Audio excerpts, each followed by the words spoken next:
السلام عليكم ورحمة الله وبركاته. ازيكم حبايبي؟ عاملين ايه؟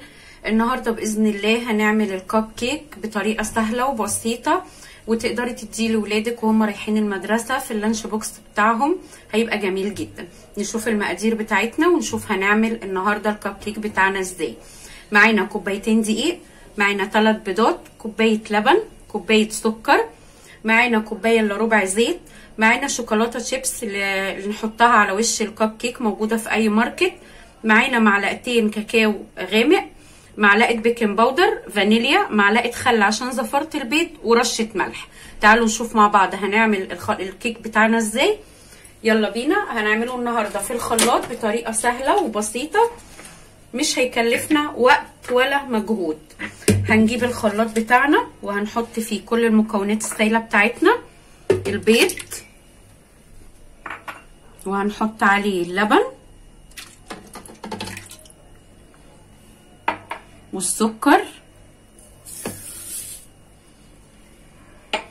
وهنحط معلقة الخل عشان زفرة البيض،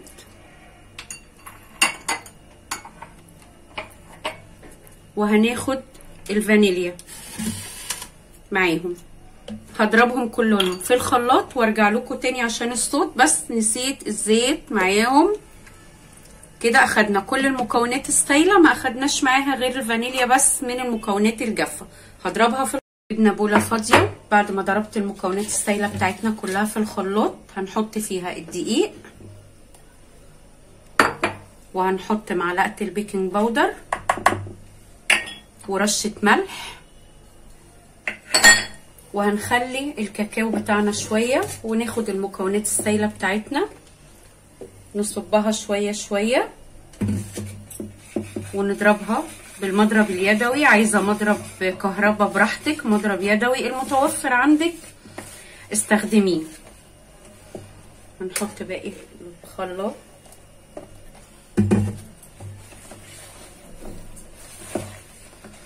عايزه اقولك بقى هتطلع معاكي هشه وجميله، والكب كيك معروف كل الولاد والكبار كمان بيحبوه.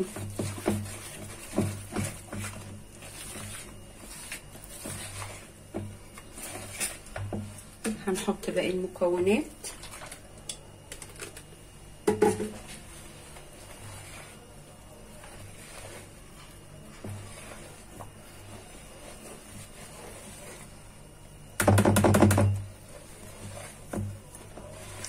هتقلبيها لحد ما الخليط كله يمتزج في بعضه، وتبقى العجينة بتاعتك كلها واحدة والخلطة بتاعتك كلها واحدة.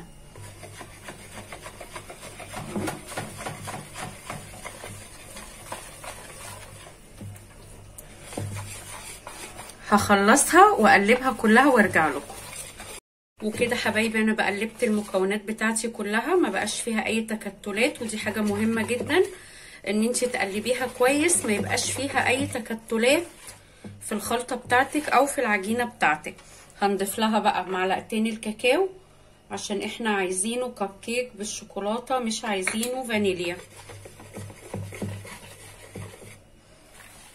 الكاكاو الخام بيتباع عند العطارين، بيتباع عند الناس اللي بيبيعوا مستلزمات الحلوانية، متوفر في كل مكان.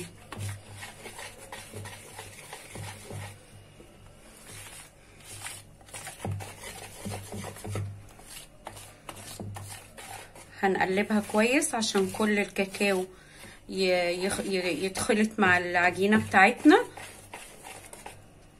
وما يبقاش فيها حتة بيضة وحتة شوكولاتة. وهي حبايبي الكيك بتاعنا بعد ما قلبتها كويس جدا عشان ما يبقاش فيها اي تكتلات وما يبقاش فيها اي هوا. مهم جدا وانتي بتقلبيها ان انتي تقلبي في اتجاه واحد، ما تقلبيش شوية يمين وشوية شمال، كده هيدخلها هوا. تمام. هنبتدي بقى، جبنا صينية الكب كيك بتاعتنا وهنبتدي نصب الكب كيك. وانتي بتحطي الكيكة في الكب بتاعها، سيبي يعني ربع كده المساحة فاضية عشان الكيك لما يستوي.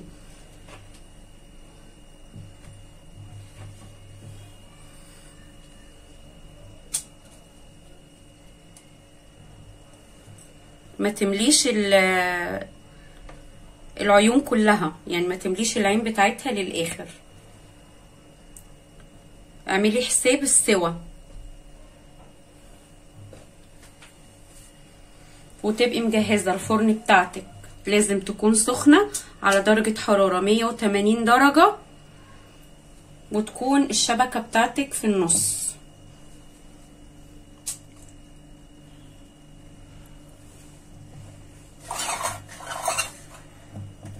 هيطلع احلى كيك واسهل واسرع كيك ممكن تعمليه.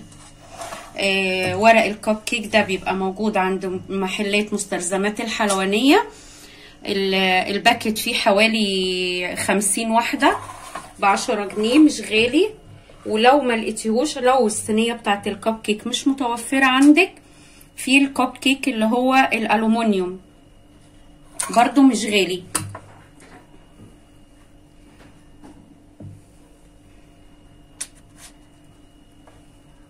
بيأدي نفس الغرض.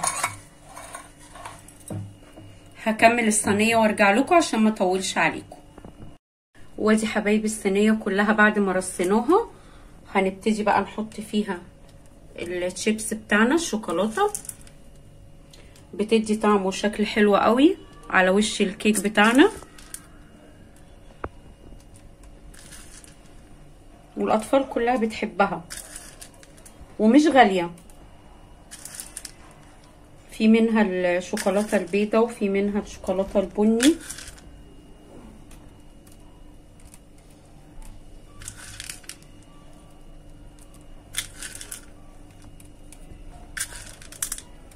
كده تمام كلها.